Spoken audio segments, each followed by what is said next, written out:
सत्राच्या अध्यक्ष गुरुवर्य doctor Lata Lanjewar madam, या सत्रासाठी उपस्थित प्रमुख अतिथी, प्रमुख वक्ते गुरुवर्य डॉक्टर शैलेंद्र लेंडे सर, माननीय तपस्विनी आशाताई पुस्तेकर, आमचे मित्र डॉक्टर पोटफोडे सर,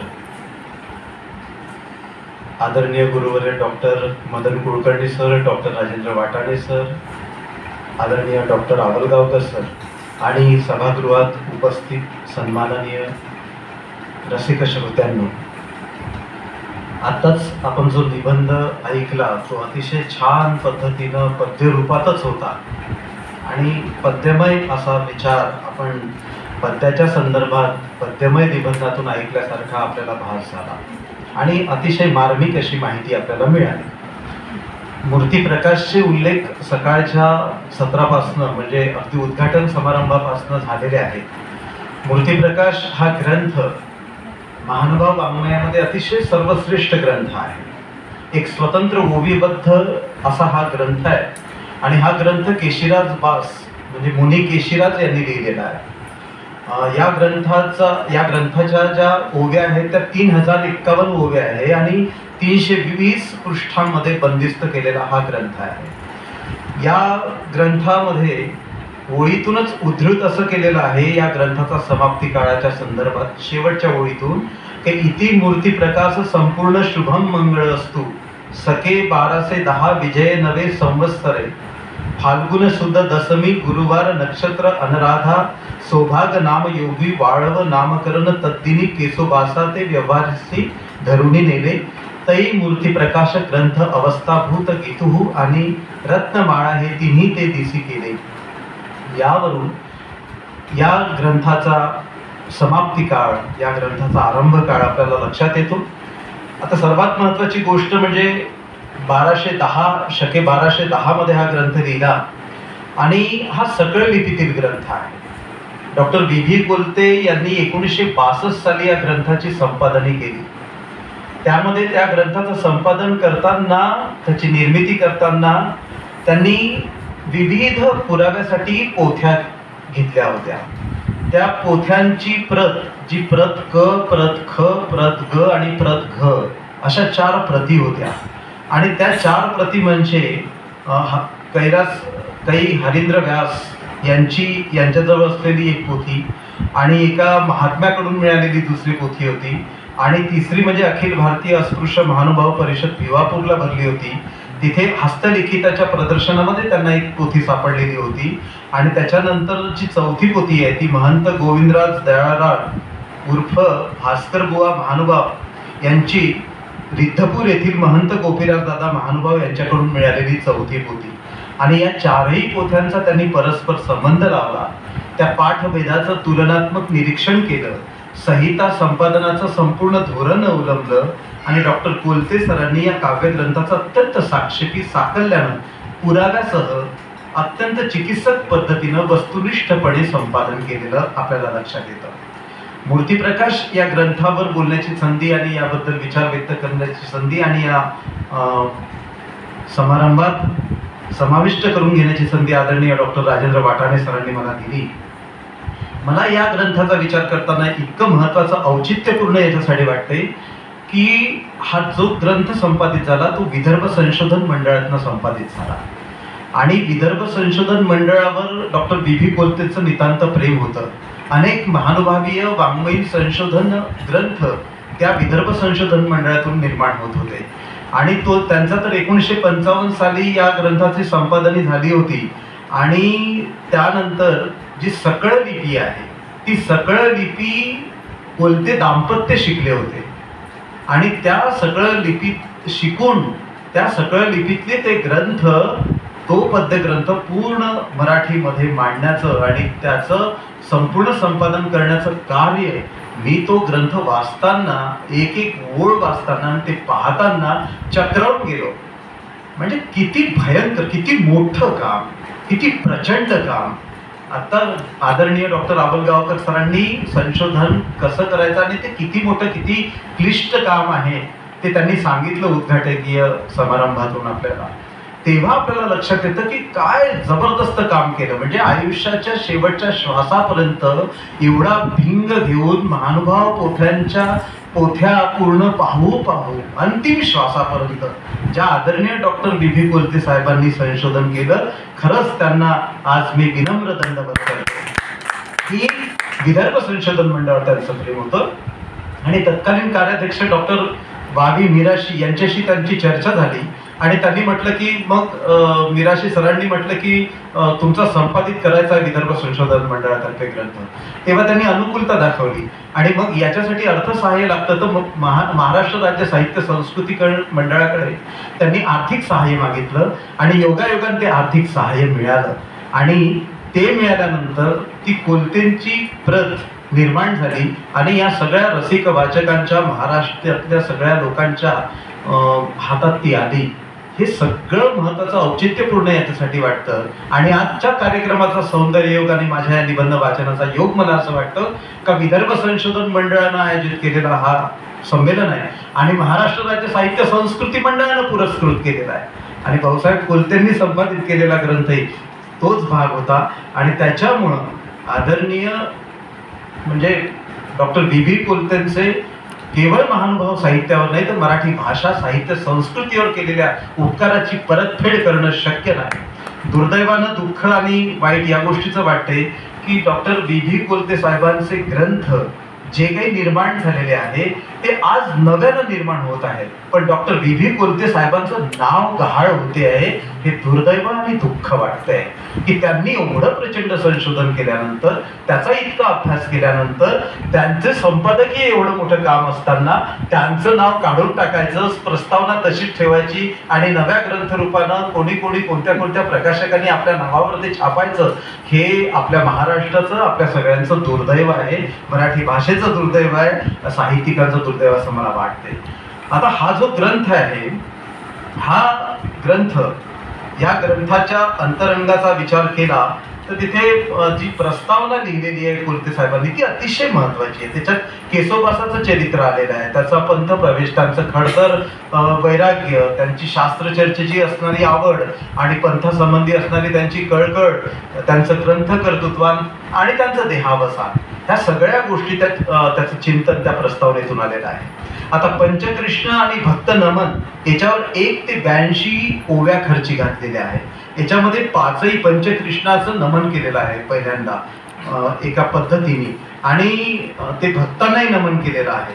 म्हणजे पहिलं जर 6वा श्रीकृष्ण चरणी मन स्थिर करून त्यांनी नमन केलं, त्याच्यानंतर एक आदिपुरुष कैवल्य सुखकारक मायापती म्हणजे आदिनाथ अच्युताला, दत्तात्रय प्रभूला वंदन केलेलं आहे. त्यानंतर द्वारकेला क्रीडा करणाऱ्या चक्रपाणी महाराजांना नमन केलेलं आहे. त्यानंतर त्यांनी वेडेपणाचा बुरखा पांघरून सर्वांच्या इच्छापूर्ती करणारा अनाथनाथ श्री प्रभुराय म्हणजे गोविंद प्रभूंना वंदन केलेलं आहे. आणि त्यानंतर शेवटी एक परब्रह्म परमेश्वर असणारे स्वयंप्रकाशी आगमाचार्य, प्रज्ञाधिपती, ज्यांना सर्वांचा वेद लागतो, अशा नित्यानंद सुखाची नवाळी असणाऱ्या कवी चक्रधर स्वामी यांच्या चरण कमलावर श्रद्धा सुमन अर्पण केलेली आहे. आणि या परिपाचे अवतारा मिया नमिले प्रत्यक्षाकार, ते मुद्रित साधेन सारोधार एकी ओविया माझी, अशा प्रकारे 27 ओव्यांतून त्यांनी नमन केलेलं आहे.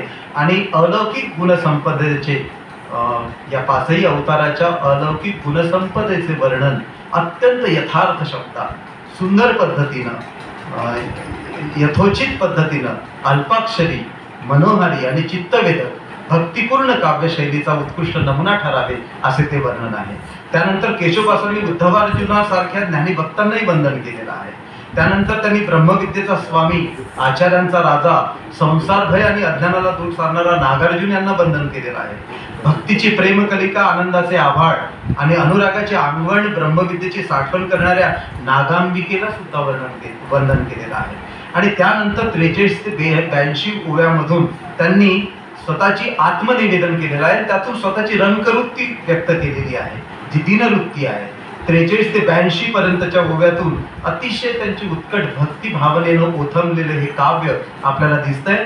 परमेश्वराविषयीच्या उत्कट श्रद्धेच्या जाणीवेनं भरून आलेला जो अंतःकरणातला भावोद्गार आहे तो यातून प्रकट झालेला आहे आणि परमेश्वर भक्तीचे अलौकिक प्रतिभेचे देणे लाभलेल्या या काव्यशक्तीचं संमिलन यातून झालेलं आहे आणि स्वतः लीनतेनं त्यांनी ते वर्णन केलेलं आहे. स्वतःबद्दलची जी भावना आहे त्यांची ती स्वतःला अज्ञानी म्हणतात, ते अपराधी म्हणतात, ते अपवित्र, निंदक, जन्मदोषी असं त्यांनी स्वतःला संबोधलं आणि एक प्रकारची आध्यात्मिक हीनता अतिशय विनम्रपणानं त्यांनी वर्णन केलेली आपल्याला दिसून येते. यानंतर आपल्याला लक्षात येईल की गुरुकृपा वर्णन त्यांनी केलेलं आहे. नागार्जुनाचा गोसावी जो चक्रधर स्वामी आहे त्यांच्या सालकृत श्रीमूर्तीचं वर्णन करण्यासाठी जी बुद्धीची प्रबळता आवश्यक असते ती माझ्याजवळ नसली तरी मला तुझी स्तुती करण्याची अत्यंत उत्कट इच्छा आहे आणि ती पूर्ण व्हावी अशी अपेक्षा त्यांनी केलेली आहे. नाही ज्ञानाचे पुरतेपण वर्णावया श्रीमूर्तीचे गुण परी आल्हादू होत असे मनास थवना लागे.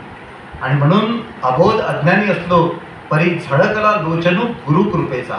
गुरुकृपा असल्यामुळं मी ते काम करीन आणि त्या आशीर्वादामुळे मला ते समाधान प्राप्त होईल असा विश्वास त्यांना आहे आणि म्हणून त्यांना तो भीतरोनी आनंदाचा ढेकरू आला ओवीची निमिषे. त्या ओवीच्या निमित्तानं आनंदाचा ढेकर त्यांना आतमधून आला. म्हणजे किती सुंदर प्रतिमा, आनंदाचा ढेकर. या अशा प्रतिमा आपण पाहत नाही. त्या त्या त्या काळातल्या इतक्या सुंदर प्रतिमा केशवदासांनी वापरलेल्या आहे. काय पांडित्य आहे आणि पांडित्य असताना काय कवित्व आहे, काय प्रतिभाशीलता आहे, काय कल्पनाशक्ती आहे, काय स्फूर्ती आहे. मूर्तिप्रकाश या ग्रंथाचं महत्त्व सुद्धा त्यांनी प्रकट केलेलं आहे. का या ग्रंथ श्रवणामुळे आध्यात्मिक, आधिभौतिक आणि आधिदैविक अशा तिन्ही प्रकारचे ताप कसे नष्ट होतात, श्रोत्यांना आनंद रसाची प्राप्ती कशी होते, ती विवेकाची उत्पत्ती कशी होते, प्रबोध नेत्र कशी, ती दृष्टी किती सुंदर होते आणि ग्रंथ हे कृपेची कामधेनू कशी आहे, अशा प्रकारे ग्रंथाचं महत्त्व प्रतिपादन केलेलं आहे. संसार रोगावरील ईश्वर रसायन हे त्यांनी सर्वज्ञाला म्हटलेलं आहे की सर्वज्ञ हे संसार रोगावरील औषध कसं आहे यासाठी अतिशय सुंदर असे प्रतिमा त्यांनी वापरलेले आहे. म्हणजे जगातलं दुःख नष्ट करणारे प्रतापी लंकेश्वर त्यांना म्हटलं आहे. विरह ज्वर नष्ट करणारे ज्वरांकुश ज्ञानभास्कर, कामदर्प नष्ट करणारा, क्षीण घालवणारा पंचबाण, वासना विकाराला नष्ट करणारी पाण्यातील आग, अशा विविध प्रतिमांनी युक्त असं काव्य प्रस्फुरितरित्या त्यांनी व्यक्त केलेलं आहे. श्रोत्यांना सुद्धा विनंती करताना त्या कवीचा अंतस्वर अत्यंत दृढ आत्मविश्वासानं भरलेला आहे. प्रचंड आत्मविश्वास आहे. मला हा आत्मविश्वास अतिशय भावला. तो इतका महत्त्वाचा वाटतो की जीवनातील व्यामिश्र अनुभूतीचा संस्कार घेऊन हे काव्य उत्कटपणे प्रकट झालेलं आहे. म्हणजे श्री चक्रधराच्या मूर्तीचं वर्णन करणारं आपलं हे काव्य वाचकांनी वाचावं अशी विनंती करण्याची अजिबात आवश्यकता नाही. याचं वर्णन त्यांनी केलेलं आहे. कारण ते म्हणतात की चंदन परिमळे फुलला तो कवना ते प्रार्थू केला, जेने सकळ जणू वेधी लाविला आपुला गुणी, ना तरी सुगंधी सुपरिमळी शतपत्र पायांतके पाडळी, काळी अळी उळासी केतकी दळी मुळ पाठविले. म्हणजे सर्वांना वेधून घेणाऱ्या, सुगंध दरवळणाऱ्या चंदनानं माझा उपभोग घ्या अशी कुणाची याचना केली का? किंवा कमळ, शेवंती, पारिजात, केवड्याची फुलं यांनी कधी भ्रमर समूहाला आमंत्रण पाठवलं का तुम्ही माझ्यातला सुगंध घेण्यासाठी इकडे या म्हणून? अजिबात नाही. म्हणून कस्तुरीप्रमाणे चक्रवर्तीला चंद्रकिरणारी चकोराला, जाई जुई मालती मोगऱ्यांनी भुंग्यांना त्यांच्या पाया पडून स्वतःच्या सुगंधासाठी पाचारण केलंय काय? वृक्षाची सावली भर उन्हात आपल्याला खुणावून बोलावते का? मेघ काय तुमच्या कौतुकासाठी लालच देऊन बरसतात का? मग मला असे करण्याची काही गरज नाही. हा आत्मविश्वास केशवदासांना आहे. कारण ऐसी एक कवितलते रसाळे लागती दिसती ब्रह्मविद्येची फळे, तरी कवनास नव्हे ती डोहाळे मुखी घालावयाचे. ही कविता जी मी लिहितो आहे किंवा रचना करतोय ते परमेश्वराच्या गुणवर्णनानं उथमलेली असल्यामुळे ते अत्यंत मधुर काव्य आहे आणि ब्रह्मविद्येच्या गोड मिश्रणाच्या सेवनानं कोणाला डोहाळे लागणार नाही. आणि सोन केतकीच्या गाभ्यातील पाण्याचा आस्वाद घेताना कोण धन्य मानणार नाही. अशा पद्धतीच्या प्रतिमा आणि त्या पद्धतीचं काव्य केशवदासांनी लिहिल्यानंतर केशिराज दासांची प्रज्ञा, प्रतिभा आणि कल्पना शक्ती काय प्रचंड होती याची जाणीव आपल्याला येते. म्हणजे त्यांनी काव्यगौरव केलेला आहे. चक्रधराच्या मूर्तिचंद्राचं वर्णन करून आपण त्रैलोक्याला डोलवू शकू अशी या कवीला खात्री आहे. आणि अशा या काव्यकथेला ऐकण्यासाठी श्रोत्यांची मनं उतावळी आणि महंतांची मनं उल्हासित झालेली आहे. आणि अशा उत्कंठावर्धक वातावरणामध्ये कवीनं आपल्या कवी विषयाला सुरुवात केलेली आहे. याच्यामध्ये डोमेग्राम वर्णन आलेलं आहे. आत्ताच आशाताईंनी आपल्याला त्या डोमेग्राम वर्णनाचा उल्लेख केलेला आहे स्थळ वर्णनामध्ये. डॉक्टर राऊत मॅडमनी सुद्धा आपल्या स्थळ वर्णनामध्ये याचा उल्लेख केलेला आहे. त्याच्यानंतर श्रीमूर्ती वर्णन म्हणजे डोमेग्राम हे जे घेतलेलं आहे ते या मूर्तीचं वर्णन करण्यासाठी स्थळ घेतलेलं आहे की त्या स्थळावर जाऊन तिथे स्वामी उठलेले आहे, ते त्याची शय्या झालेली आहे, त्याच्यावर ते बसलेले आहे आणि आता मग श्रीमूर्तीचं वर्णन आपल्याला करायचं आहे. अशा प्रकारचं त्यांनी एक वातावरण निर्मिती केलेली आहे. श्री चक्रधाराची श्रीमूर्ती देखील निज किंकरी महंती ते सांगेन बोली प्राकृती म्हणे मुनी केशिराज असं सुतोवाच करून त्यांनी मूर्ती वर्णनाला प्रारंभ केला. आता हे श्रीमूर्ती वर्णन जे आहे त्यासाठी त्यांनी 503 ते 721 ओव्या खर्ची घातलेल्या आहेत. 218 ओव्यामधून श्रीमूर्तीचं वर्णन केलेलं आहे. अतिशय मनमोहक आपण पाहतो की चापे गौर मूर्ती श्रोत्यांच्या मनचक्षुसमोर प्रत्यक्ष उभी केलेली आहे. म्हणजे स्वामींची चरण कमळ, त्यावरील सामुद्रिक चिन्ह, नखत मंडळ, चरणाच्या टाका, चरणातील उपानं, पोटऱ्या, सगळे अवयव, कटिवर्णन, नाभी कमळ, नाभीरंध्र, बळीत्र, रोमावळी, वक्षस्थळ, हस्तवर्णन, हातावरच्या आणि हातावरील पुष्पमालिकांचे अलंकार, श्रीकंठ, हनवटी, कुर्चवर्णन, मुख आणि वाचावर्णन हे सगळं वर्णन या भागात आलेलं आहे. त्यानंतर चौथ्या भागामध्ये अधर वर्णन आहे. आता या अधर वर्णनासाठी या कवीनं 730 ते 1731 ओव्या खर्ची घातलेल्या आहेत. म्हणजे 1000 ओव्या जवळपास अधर वर्णनावर. आता हे अधर वर्णन काय आहे तर या ओव्यामधून कृपा आणि करुणा म्हणजे स्वामींचे 2 ओठ, एक ओठ म्हणजे कृपा आणि दुसरं ओठ म्हणजे करुणा आहे. आणि कृपा करुणेला कृपा आणि करुणा हे 2 ओठ आहे. आणि वाणीचे प्रकार आहे परा, पश्यंती, मध्यमा, वैखरी. याच्यातल्या परावाणी बरोबर त्यांनी संवाद साधलेला आहे. म्हणजे परावाणीनं प्रश्न केले आणि कृपा करुणेनं उत्तरं दिली. अशा उत्तर प्रश्न उत्तराच्या संवादातून शास्त्र चर्चा घडून आलेली आहे 1000 ओव्यातून. म्हणजे पांडित्य आणि भावनात्मक काव्य, श्रीमूर्तीचं बाह्य वर्णन आणि त्यांचं शास्त्र शुद्ध असं तत्वज्ञान यांचा सुंदर समेळ या मूर्तीप्रकाशच्या वर्णनातून आपल्याला फार सुंदररित्या प्रकटलेला दिसून येतो. हे सगळं वर्णन फार मोठ्या प्रमाणात आहे आणि माझा याच्यामध्ये लेख आहेच. त्या लेखामध्ये त्याचं संपूर्ण वर्णन आहे. मी वेळेअभावी हे पूर्ण काही सांगू इच्छित नाही. ते आपण पुस्तकामधून वाचावं अशी मी विनंतीही करतो. त्यानंतरचा जो एक 7 खंडामध्ये आहे त्यानंतर 5व्या खंडामध्ये मुखवर्णनाचं सिंहावलोकन कवीनं केलंय. आणि चक्रधरांच्या ओठावर झळकणारं जे स्मित हास्य आहे, जे जिव्हा आहे, मुखातील तांबूल आहे, त्याचं पीक याचं वर्णन, वरच्या ओठातून शोभून दिसणाऱ्या मिशांचं वर्णन, श्रोता आणि वक्त्याचं वर्णन अतिशय सूक्ष्मतेनं केलेलं आहे. आणि त्याच्यानंतर 6व्या भागातून नासावंश वर्णन करताना कवीनं म्हटलंय की जे सौंदर्याचा सरळू वंसाकार वर्तळू तो नासा दंडू घेतसे परिमळू मुखकमळाचा. त्यानंतर कपोलद्वय, नेत्रकमळ, भिवया, भालप्रदेश, त्यावरील पत्रवेली, श्रीमुकुट, पुष्टी विभाग, कर्णद्वय आणि अंगावरील बहिर्वास, फुटा, टोपरं याचं अतिशय सूक्ष्मपणानं वर्णन या मूर्तीप्रकाशमध्ये आलेलं आहे. नंतर शेवटचा जो 7वा भाग आहे याच्यातून आसनाकर उपविष्ट झालेल्या स्वामीच्या पूजावसाराचा आरंभ केलेला आहे. आणि नागांबिका जी आहे त्या नागांबिकेनं आरतीला आरंभ केलेला आहे. जय जय परममंगला परमनिधाना ही आरती म्हणत असताना, स्वामीला ओवाळत असताना जे नागांबिकेच्या शरीरावर जे सात्विक भाव प्रकट झालेले आहे त्याचं अत्यंत बहारदार वर्णन त्या मूर्तीप्रकाशमधून केलेलं आहे. त्याचबरोबर स्वामींना केलेला जो अस्थिपरीचा आचार धर्म आहे याविषयीचं निरूपण याच्यात केलेलं आहे. वैराग्य मार्गात विकाराचा त्याग किती महत्वाचा आहे याचं विस्तृत विवेचन याच्यामध्ये आलं आहे. आणि स्त्रीभोगामुळे, सुखशयनामुळे, स्वार्थपर सुखभोजनामुळे, सुगंध सेवनामुळे, वस्त्र प्रावरणामुळे, राज्य सुखोपभोगामुळं आणि इंद्रियोपभोगामुळे कोणते नरक प्राप्त होतात, त्यांचे कोणते आणि कसे दुःख भोगावं लागतात याचंही अत्यंत रोमांचकारी वर्णन याच्यामधून आलेलं आहे. आता मी अतिशय शेवटच्या भागाकडे येतो की स्वामींनी याच्यामध्ये देवता फळे अनित्य आहे, नित्यफळ परब्रह्म परमेश्वराचे आहे हे स्वामींनी निरूपण केलेले आहे. अतिशय शास्त्रशुद्ध तत्वज्ञान सांगणारे निरूपण यामधून आलेले आहे. आता याच्यामध्ये कारुण्यपूर्ण भाग जो आहे तो सर्वात महत्वाचा की स्वामी उत्तरापंथी गमन झाल्यानंतर त्याचा अनेक कवींनी अतिशय काव्यबद्ध पद्धतीनं उल्लेख केलेला आहे.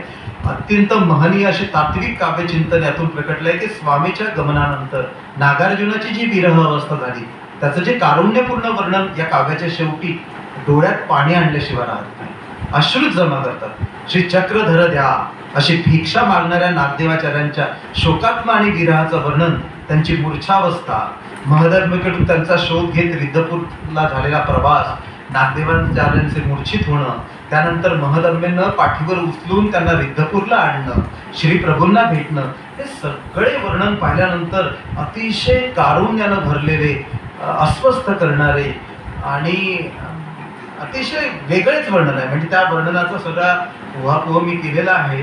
मला आता ताट प्रसादा कोण देईल, माझ्याशी सुखसंवाद कोण साधेल, तांबोईचा प्रसंगी कवनासी हात पसरील, असे अनेक शांती क्षमेची परणी, अर्थ प्रमयासी दावी नवाळी शब्द सुखाची, हे गेले आता थांबलाय सगळं. तुझ्या रूपाचे चांदणे पवित्र पाहता तरळे जती लोकत्रयाचे नेत्र, थांबावले तर्कशास्त्र वासन पहा. सगळं तू गेल्यामुळे तर्कशास्त्र थांबलेलं आहे असा विश्वास त्या म्हणजे अतिशय जीवना वेगळी मिनू तैसा देवे विन नागार्जुन तळमळू लागला. म्हणजे पाण्याशिवाय मासोळी जशी तळमळते तसा नागदेवांचा जीव कसा स्वामीशिवाय तळमळायला लागला याचं वर्णन. म्हणजे मला तुकारामाची आठवण येते की जीवना वेगळी मासोळी तैसा तुका तळमळी, ऐसे झाले माझिया जीवा कधी भेटसी केशवा. म्हणजे ही जे वर्णन आहे तिथं तुकारामांच्या नंतर 16व्या शतकाच्या आधी, म्हणजे 16व्या शतकाच्या आधी, तुकारामाच्या आधी कितीतरी वर्ष आधी जीवना वेगळा मिनू तैसा देवे विन नागार्जुन तळमळू लागला, हे वर्णन येतं. अत्यंत आत्मभान विसरलेला, डोळ्यांना अश्रुधार लागल्या आणि पुढे या दुःखाचा स्फोट होऊन मूर्छित पडलेला महदायसने त्याला पाठीवर रिद्धपूरला, हे सगळं कारुण्यमय वर्णन याच्यात येतं. मूर्तिप्रकाश एक का कथनात्मक काव्याप्रमाणे वाटणारं वर्णनपर काव्य आहे. कवीनं केवळ या चक्रधरांच्या मूर्तीचं वर्णन केलं नाही, तर कृपा करुणा शक्ती या परावाणीद्वारे जी शास्त्रचर्चा घडून आलेली आहे, स्वामीच्या बाह्यवर्णनावर लक्ष वेधण्याच्या निमित्तानं घडून आलेल्या शास्त्रचर्चेनं या काव्यग्रंथाच्या 2000 ओव्यांचा प्रांत हा शास्त्रचर्चेनं व्यापलेला आहे. यावरून एका पंडितानं केलेलं काव्य असा याचा उल्लेख होतो. शास्त्रचर्चेची मूलता रुची असणाऱ्या केशवदासांनी ही शास्त्रचर्चा अल्पाक्षरात काही घडून आणण्याचा प्रयत्न केला नाही. आचार धर्म, ब्राह्मण मृतपुत्राचा आख्यान, देवता फळाची अनित्यता, हे सगळ्या आख्यान काव्य मूर्तिप्रकाश या स्वामीच्या मूर्ती वर्णनापेक्षा शास्त्रचिंतन चिकित्सेची चर्चा यामधून अधिक घडलेली आहे असं वाटतं. ही मूर्तिप्रकाश हे एका भक्तानं आपल्या ईश्वरावर श्रद्धा ठेवून भक्तिभावनेनं रचलेलं मधुर काव्य आहे आणि या काव्यात स्वामी प्रेमाची उत्कटता, विरह अवस्था प्रभावीपणे प्रकटली आहे. डोंबिग्रामचं वर्णन अत्यंत नयन मनोहर, चित्तभेदक असं आलं आहे. एकूणच केशवदासांची भाषा सुबोध, सुंदर, डौलदार आहे. या काव्यग्रंथातील ओव्यातून प्रकटलेल्या प्रतिमा, उपमा, उत्प्रेक्षा, रूपक ही कवीच्या काव्यप्रतिभेचं विशेष गुण आहे. त्यांची सूक्ष्म निरीक्षण शक्ती, त्यांची जीवनानुभूती, भावनाशील हृदय, बहुश्रुतता, अचाट बुद्धिमत्ता, कल्पनाशक्ती, प्रतिभाशक्ती यावरून या कवीच्या वाङ्मयीन व्यक्तिमत्वाची आपल्याला जाणीव होते. आणि अत्यंत महत्त्वाच्या महानुभाव तत्वज्ञानाचे अंतरंग दाखवणाऱ्या स्वामीच्या मूर्तीचं काव्यमय वर्णन करणाऱ्या ग्रंथाला अभ्यासण्यासाठी डॉक्टर बी कोलते यांची अभ्यासपूर्ण प्रस्तावना आणि शेवटी दिलेल्या अर्थनिर्णायक टिपा, कठीण शब्दार्थ यामुळे या काव्यग्रंथाचं आजच्या काळात सुद्धा अत्यंत सहज सुलभ आकलन होते, एवढं मी आपल्याला सांगतो आणि मी माझा निबंध थांबवतो. आपण मला शांतपणे ऐकून घेतल्याबद्दल आपले सर्वांचे आभार मानतो आणि संयोजकांना मला संधी दिल्याबद्दल त्यांना धन्यवाद देतो.